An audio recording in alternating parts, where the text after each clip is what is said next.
বন্ধু, সকালে টিফিন বানাচ্ছি, যেটাকে কেশরী ভাত বলে এইখানে, আমরা যেটাকে হালুয়া বলি সেটাকে এইখানে কেশরী ভাত বলে, কিন্তু একটু আলাদা আছে, এদেরটা আরও সফট আর টেস্টি হয়।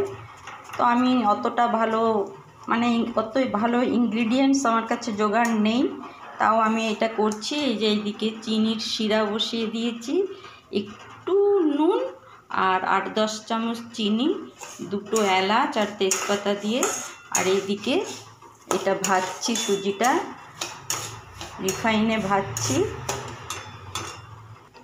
এতে কটা কিশমিশও দিয়ে দিলাম, কেশরী ভাতের জন্য কেশর দরকার হয়। এতে আর একটু চিনিও দিয়ে দিলাম।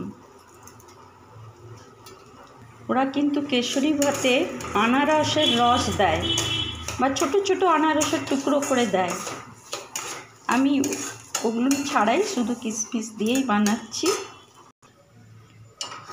এবারে এই চিনির শিরাটা দিয়ে দেবো এর মধ্যে,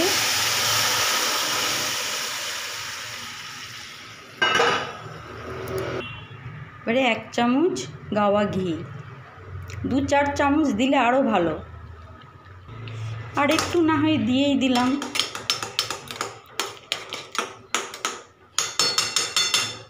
আর এটা খুব সফট হয়।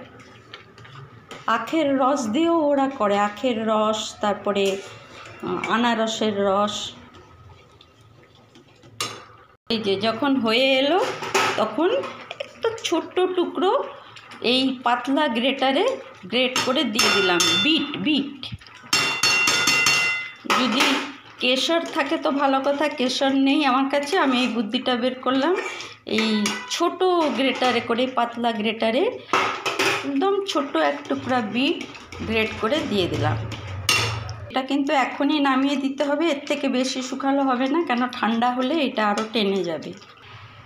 এই যে আমার রেডি হয়ে গেল কেশরী ভাত বা হালুয়া, একটু অন্যরকম, ওদের থেকে একটু অন্যরকম হলো।